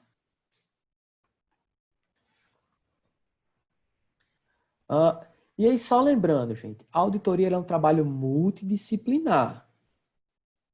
Tá bom? Então, lembrando que ela é multidisciplinar, a gente já conversou sobre isso, né? Então, os conhecimentos da equipe, aquilo que a equipe detém enquanto conhecimento, eles fazem, né? Eles fazem parte, eles agregam na hora de se fazer na hora de se trabalhar com uma demanda de auditoria. Tá bom? Então, vamos lá. A demanda que a gente recebe, pessoal, ela vai dar origem ao nosso trabalho de auditoria. Como assim a demanda? Aquilo ali que a gente recebe para auditar. Foi uma reclamação da ouvidoria? Foi um processo vindo do gabinete do secretário de saúde? Foi uma demanda da gestão maior do plano da seguradora de saúde sobre se os contratos em um determinado hospital, se estão sendo realizados a contento ou não? foi os pacotes de serviço que estão sendo realizados em hospital B, né? Então, aquela demanda, após a análise daquela demanda, ela vai nos dar como o nosso trabalho vai acontecer. Como é que acontece, né, com a auditoria? Como eu já tinha comentado para vocês, a auditoria ela é demandada, né? Em sua maioria das vezes ela é demandada, ou seja, alguém pede o trabalho de auditoria para quê? Para aprofundar algo que ela não conseguiu verificar. Esse detalhe é importante, a gente vai aprofundar. Às vezes, setores fazem com que a gente queira que a gente faça trabalho superficial, e a gente tem o nosso trabalho, enquanto auditor, é aprofundar. Tá bom? Então, a auditoria ela vai fazer esse aprofundamento mesmo. Então, a primeira fase é a fase analítica. Então, nessa fase analítica, né, que a gente coloca aqui, ela tem, o nome já está dizendo, ela tem por função analisar. Né? E, via de regra, ela corresponde como planejamento da auditoria. Né, para que ela seja o quê? Realizada dentro de um prazo que vai ser estabelecido para que aquela demanda seja resolvida. Muitas vezes a demanda, a auditoria gosta de ser provocada. Isso, a auditoria ela gosta de ser provocada. Na verdade, ela se sente mais útil quando ela, né, é provocada. Por quê? Porque aí e quando a provocação é adequada, porque aí ela entende que ela realmente está fazendo o seu trabalho. Como ela deve fazer. Então, dentro daquele prazo estabelecido, a gente, né, vai fazer o nosso trabalho. Vamos dizer que a sua gestão tenha solicitado aquele trabalho em um prazo, sei lá, X, e você acha que aquele prazo não é execuível, o auditor ele tem a autonomia de dizer por que aquele prazo não é execuível e solicitar uma expulsão do prazo para realizar o seu trabalho. Tá bom? Então, nesse processo aqui, a gente precisa se capacitar, é se preparar para ir em loco, é se preparar para conhecer a demanda, para conhecer o contexto. Né? Então, a função maior da fase analítica é isso, tá bom? Lembrando, você vai analisar dados pós-operativa? Vai, mas o início começa com a fase analítica. Então, você vai analisar o que você tem da demanda para montar a sua estratégia de auditar, tá bom? Então, o que é que eu preciso fazer? O que é aquilo? Né? Então, me preparo para fazer aquela auditoria. Tá bom? Então, nessa fase analítica, a gente levanta informações sobre o objeto da auditoria, a gente constrói as matrizes de auditoria, a gente elabora nossos papéis de trabalho, né? A gente faz um cronograma de trabalho e aí, gente, esse último ponto nem sempre acontece, mas é interessante que a gente faça que a elaboração do relatório analítico. Antes de ir para a fase operativa, a gente faz um relatório analítico de tudo que a gente produziu até aquele momento. Factivelmente, como é que isso acontece? Vamos supor, vou dar um exemplo meu. Quando eu nunca tinha analisado diálise, né? Então, eu sabia de diálise porque eu já tinha trabalhado com diálise. Isso facilitou a minha vida por eu já ter trabalhado como enfermeiro, com diálise também. Então, isso já era um facilitador para mim. Mas eu conhecia tudo sobre diálise? Não, né? Eu não conhecia toda a política, toda a organização para um serviço se habilitar para funcionar assim, mas para se habilitar, apesar de ter um funcionamento em algumas coisas específicas, algumas atualizações. Então, eu precisava me aprimorar dentro daquele contexto para que eu pudesse fazer uma boa auditoria. Além disso, era somente eu que deveria me apropriar? Não, toda a minha equipe, toda a equipe que estava comigo, ela precisava se apropriar também sobre diárias para que a gente pudesse fazer aquele trabalho. Então, a gente precisou estudar. É estudar mesmo, a gente estuda e a gente... eu costumava fazer isso. Depois foi que eu vi que o SNA colocou isso, eu achei muito interessante, porque validava o que a gente fazia. Né? Além de uma matriz simples, a gente fazia um consolidado do que a gente tinha estudado, do que a gente precisaria fazer, do que a gente precisaria cobrar quando a gente fosse a campo. Né? Então, a gente elaborava um relatório analítico.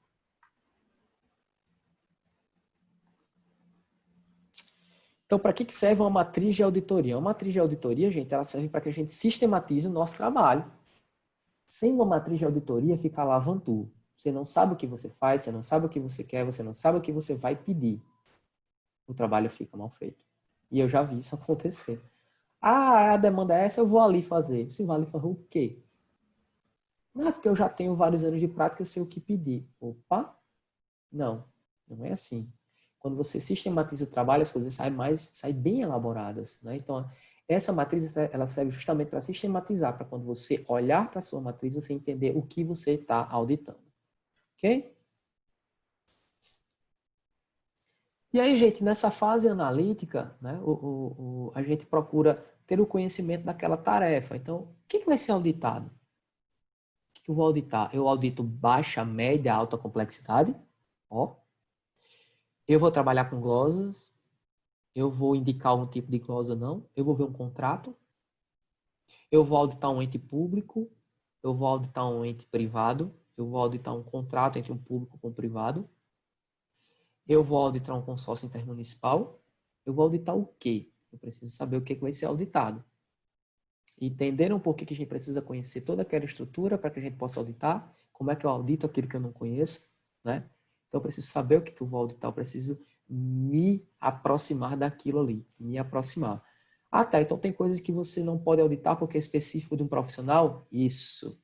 Né? Então, por exemplo, tem coisas que é tão específico do profissional e até da própria profissão dele que é necessário esse profissional estar junto. E aí entra aquelas questões da IH que a gente comentou, né? Então, lembrando, como esse contexto ele faz sentido quando a gente coloca no desenvolver da prática da auditoria.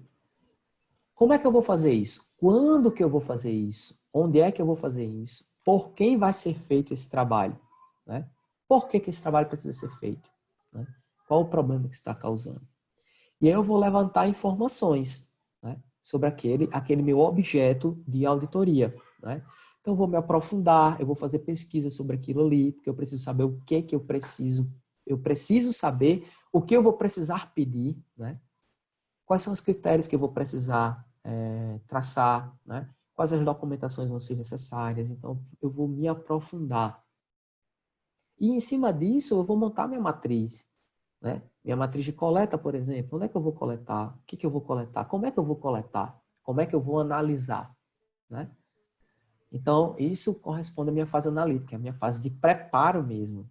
Né? Então, quem aqui já fez projeto de pesquisa deve estar olhando assim, tá dizendo, vixe, ela pegou uma aula de projeto de pesquisa e está botando aí, né? Mas é isso mesmo. Bem, gente, então como eu tinha falado para vocês, o próprio SNA, ele traz matrizes de coleta e análise de informações, certo? Ele traz uma matriz de coleta, né, de informações, que é um instrumento que indica quais são os dados requeridos pelaquela auditoria, e ele traz a matriz de análise de informações. É o meio pelo quê?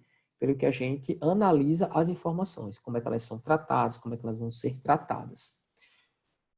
Então, como é que isso se configura numa matriz? Você está falando que a gente vai produzir uma matriz de auditoria como atividade. E como é que se configura? Você está me dizendo aí que tem uma matriz, que essa matriz de auditoria, ela tem partes de análise e partes de coleta. Não é isso que você está querendo me dizer? É isso que eu estou querendo dizer. E como é que ela é estruturada? Vamos lá. Aí eu tenho um exemplo de matriz, no material que vocês têm, tem um exemplo de matriz, certo? Eu vou tentar abrir aqui uns exemplos de matriz para vocês também, de uns alunos que fizeram. Então, a gente tem aqui a matriz, certo? Então, prestem bem atenção na sequência da matriz. O que vocês estão vendo de estranho aí? Bota aí no chat o que vocês estão vendo de estranho na matriz, que vocês possam ter causado estranheza para vocês. Ninguém estranhou nada?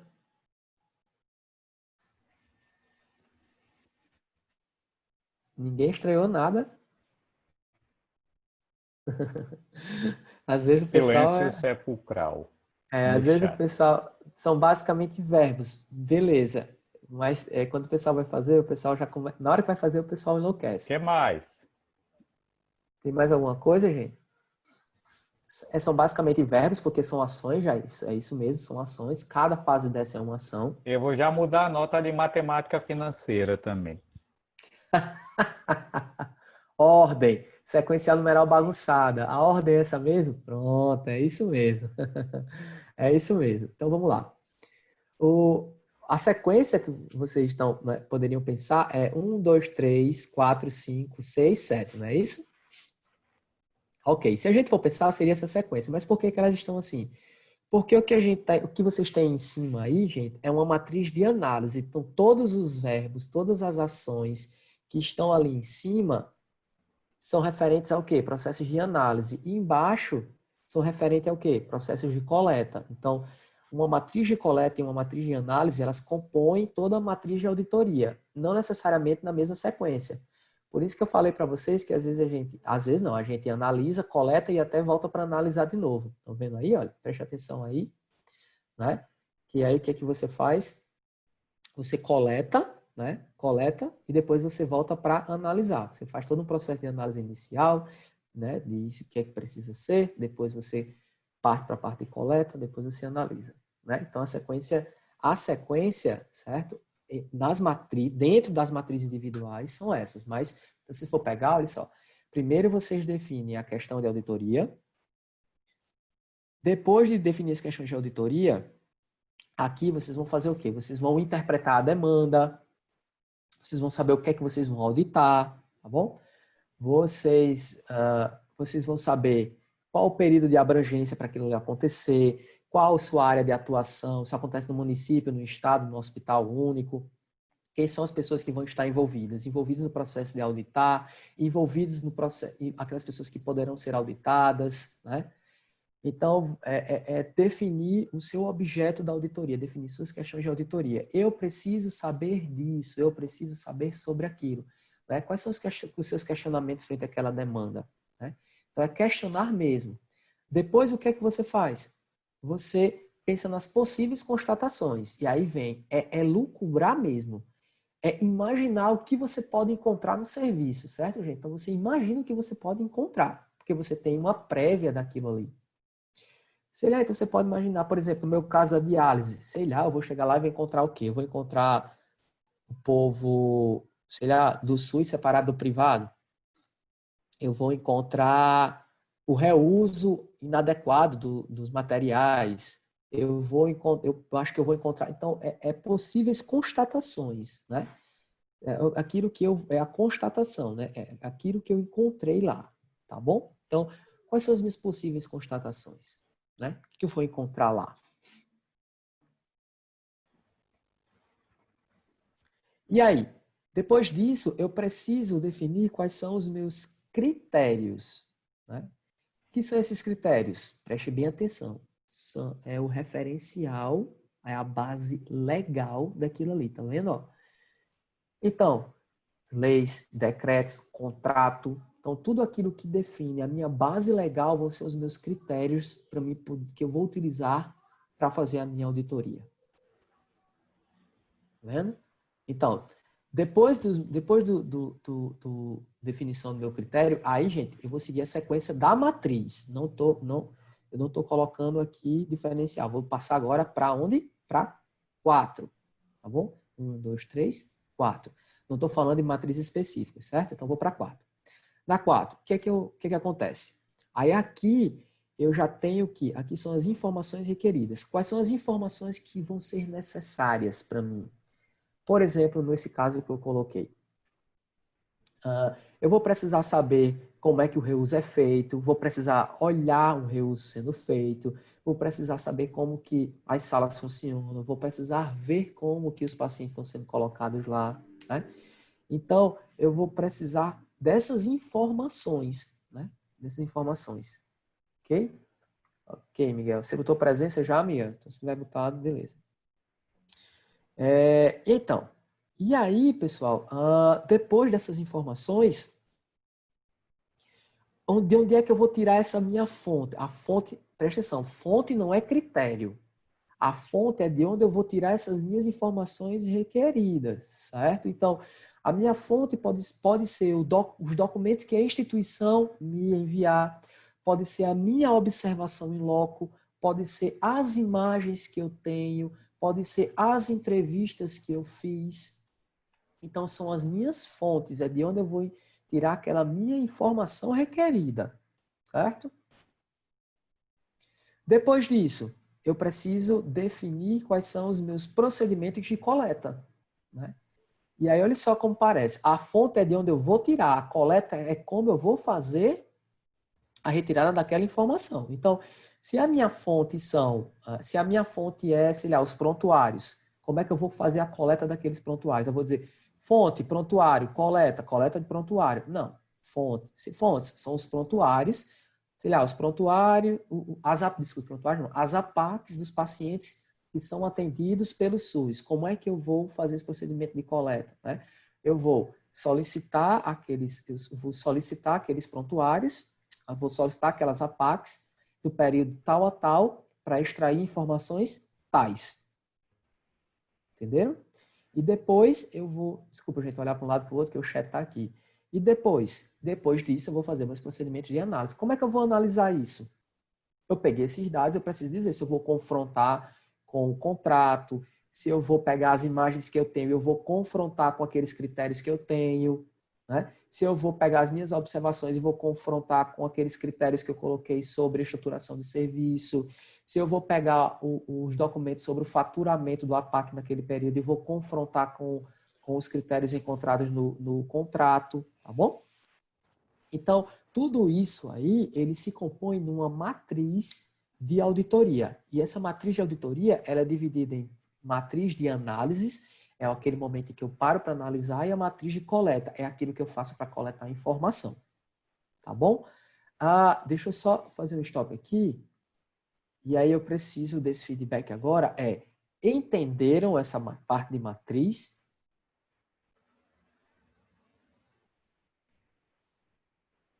Só Arlan? Os polegares já estão no automático. Camila. Alguns mais ou menos. Érica está dizendo que vai rever o material. É um norteador. A gente acaba desenrolando mais quando a gente começa a fazer. Por isso que... E isso, vai surgir as dúvidas quando vocês começarem a ir para a prática. E aí, hoje vocês começam a entender. Tá bom? Na atividade do financiamento, né, já houve uma certa dificuldade em preenchimento de matriz, né, de planilha, matriz, quadro ou tabela, né? Isso são assim, esforços que nós vamos precisar fazer, né? Aprender a coletar dados e depositar esse dado nas matrizes ou nas planilhas. Gente, é super legal porque eles sistematizam muito o conhecimento, as informações e permite a gente fazer análises, né? Cruzamento de variáveis. É muito importante a matriz. Aí, gente, eu vou colocar aqui compartilhar isso aqui com vocês. Isso aqui é um exemplo de uma matriz construída de uma aula, certo? Então, a gente tem aqui, ó, o pessoal construiu aqui uma matriz, ó, 2, 3, 4, 5, 6, 7. Aqui, chat. Ainda rever os detalhes, é o norte, é isso mesmo, a gente está começando agora. Lembrem-se, viu, pessoal? A gente está começando agora, certo? As dúvidas vão surgir. O que eu quero saber de vocês entenderam que matriz é o norteador da produção do nosso relatório, não só do nosso relatório, mas das nossas atividades. Matriz é um norteador e que essa matriz ela tem fases de coleta e fases de análise, né? E que a gente constrói isso aí em sequência, né? E aí, a matriz que eu mostrei para vocês ali é porque ela está dividida na matriz de coleta e de análise. Mas essa sequência que vocês estão vendo aqui agora, que eu estou mostrando, é a sequência comum. Você tem as questões, tem possíveis constatações, critérios, fontes, informação. Então, esse aqui é um dos exemplos que foi feito em uma atividade dessa aqui mesmo, tá bom? Dessa aqui mesmo, certo? Vou tentar mostrar outra aqui para vocês. Deixa eu abrir aqui.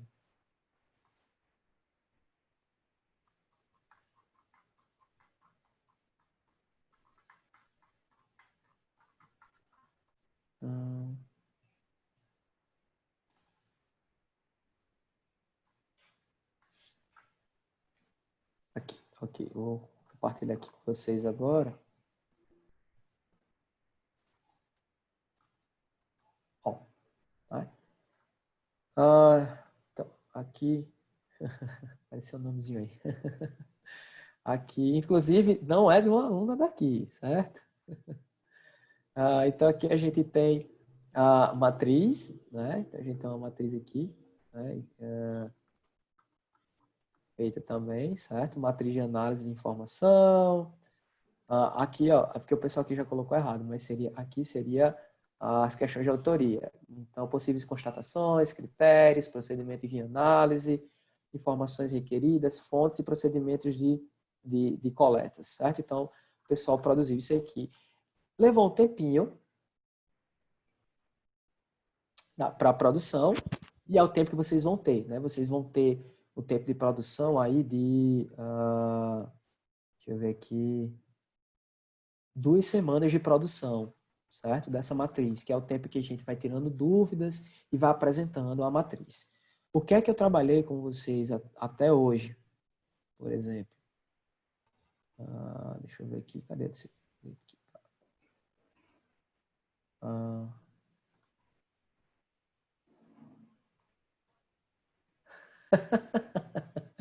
palavra Raquel, sei não. Bem, então, eu trouxe essa parte inicial para vocês, gente.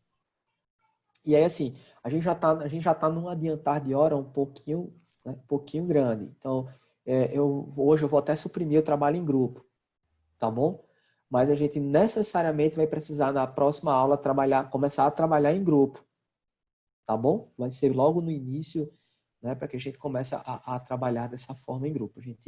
E esses grupos vão ser justamente os grupos que vão começar a trabalhar isso aqui. Eu sugiro fortemente que vocês já possam fazer reunião entre vocês, os grupos que foram formados, durante essa semana, para começar a discutir o que de vocês. Vamos lá, vocês lembrarem.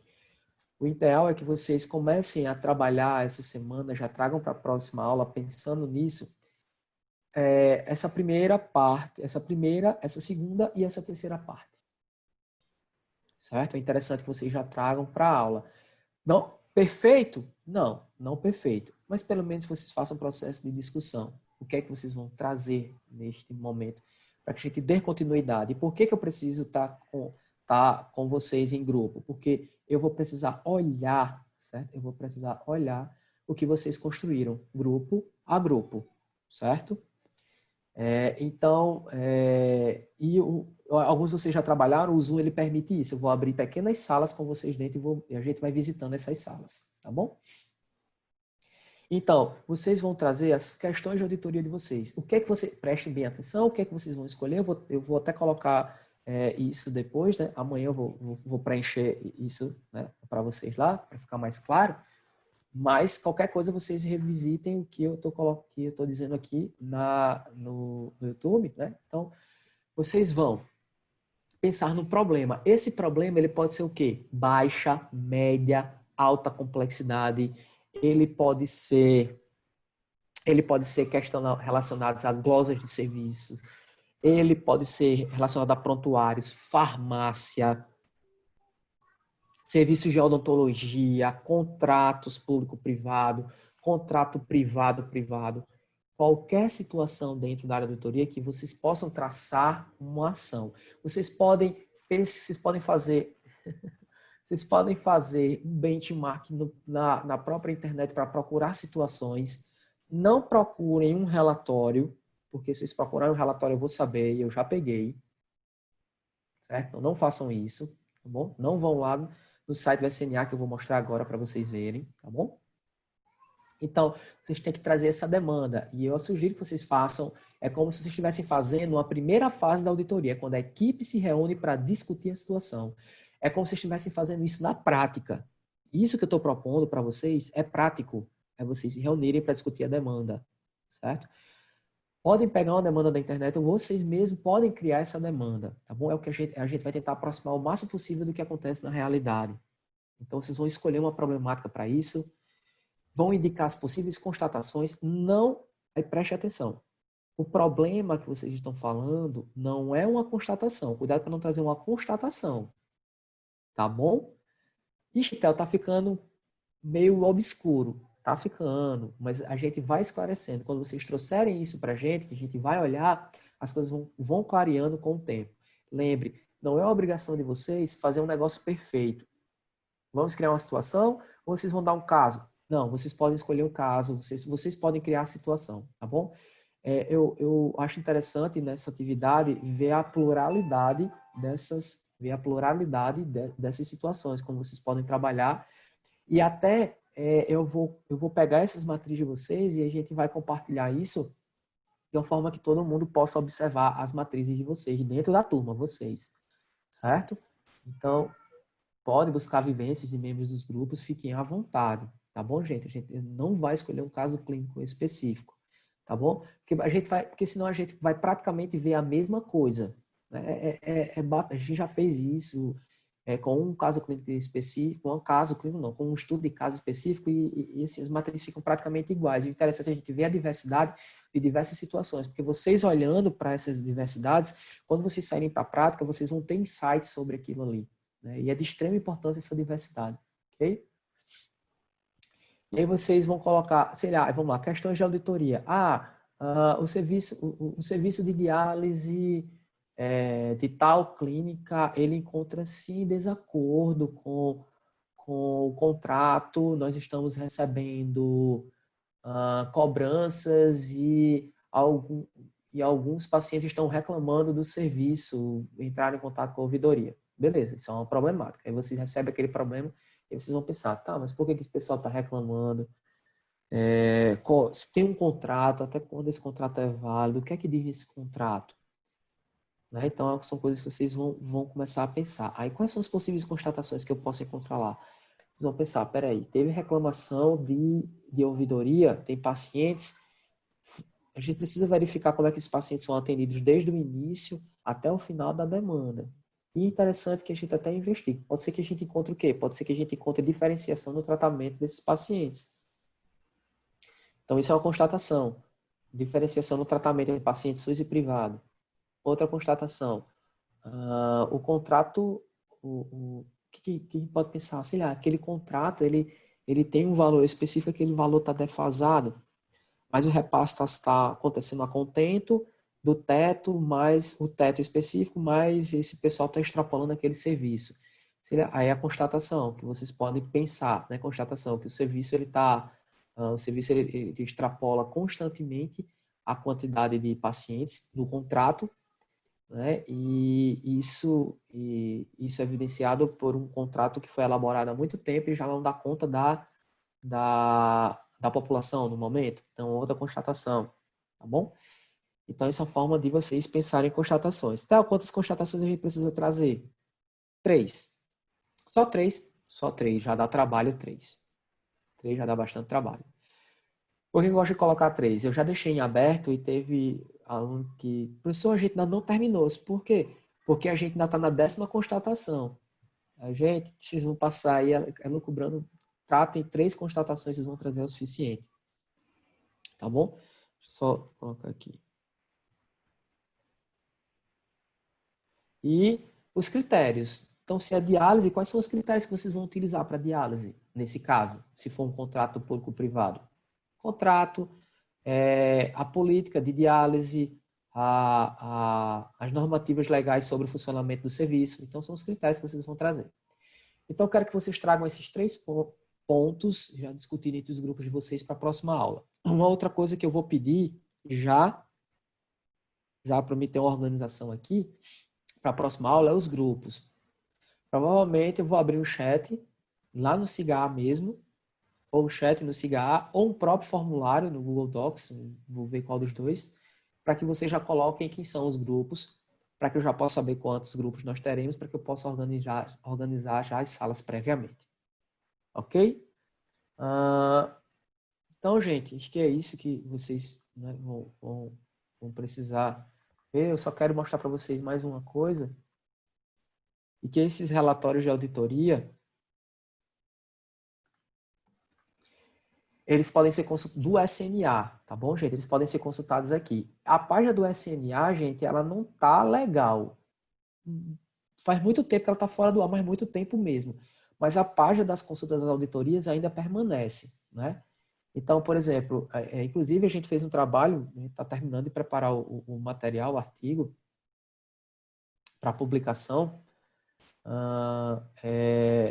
que ele fala justamente sobre as auditorias que foram feitas no Rio Grande do Norte. É um mapeamento mesmo. E a gente pegou aqui, ó, se a gente colocar...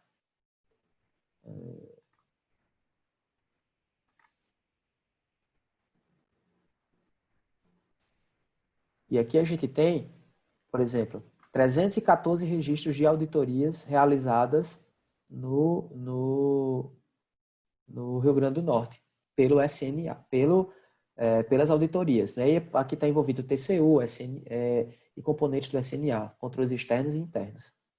Então, o que eu já estou apontando para vocês? É possível vocês olharem algumas coisas aqui para terem insights, mas não copiem. Não cole e copiem, porque eu vou saber. Tá bom? Então, é uma forma também de vocês darem uma olhada. Certo? E esse site aqui é o site do SNA, tá bom? Então, mas aí ele está disponível para tudo? Não. Se você tentar aí, ele vai dar uma página assim. Por quê? Tá em atualização faz tempo. Eu conversei com a pessoa do DenaSUS, ela disse que ainda está em atualização e está sem previsão ainda. Bem, a minha pergunta agora. Eu vou tentar montar toda a estratégia, além da trilha que vocês têm, a estratégia para vocês fazerem isso. Vocês conseguiram entender? Ficou claro, gente? O que vai acontecer durante essa semana?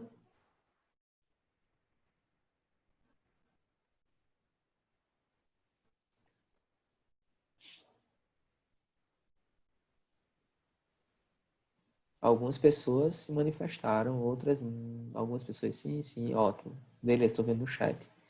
Né? Então, grupos se reúnam, procurem o jeito de ser. Todo mundo aqui já sabe abrir um Meet, né? Vocês podem até abrir uma sala de Zoom por 40 minutos, né? Então, todo mundo aqui já tem, né? Possibilidade de fazer isso. Usem as tecnologias que a gente está utilizando. Se reúnam, discutam esses 3 pontos, vão mandar para mim, né? O grupo de vocês. Ok? Eu vou tirar, desocultar as notas amanhã, tá bom? Porque tinha uma pequena correção que eu estava precisando fazer, por isso que eu não desocultei as notas.